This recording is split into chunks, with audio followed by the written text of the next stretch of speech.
1654, a Scottish pastor and theologian, Samuel Rutherford, wrote a book called Lex Rex, which literally means law is king.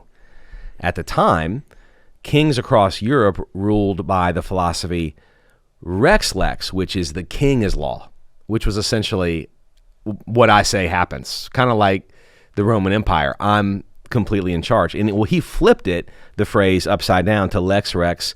No, the law is king. How does that relate to how the U.S. has been set up? How does that relate to your view of the Christian faith?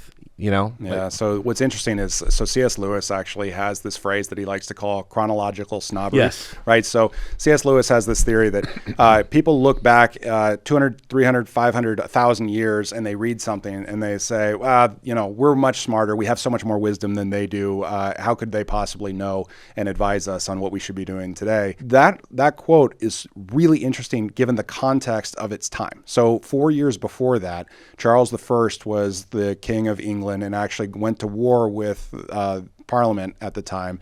And there was the English Civil War. Charles I, his military lost, and he was tried for treason and ultimately executed.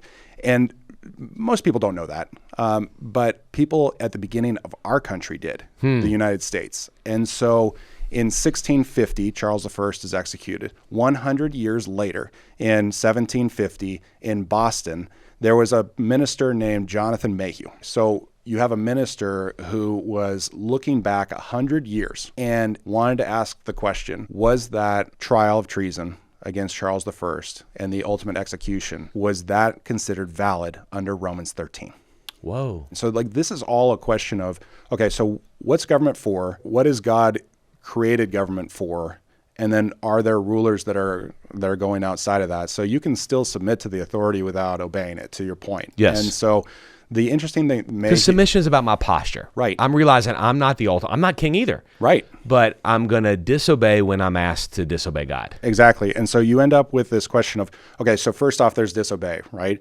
And then what do you do about it? So do you have an affirmative requirement to actually do something about it in the moment? And that's an interesting one that Mayhew also took on. So it's like that two-parter. Like, okay, so I'm looking at Romans 13, and the question that I have to ask myself first is, like, what kind of government am I supposed to disobey? Yeah.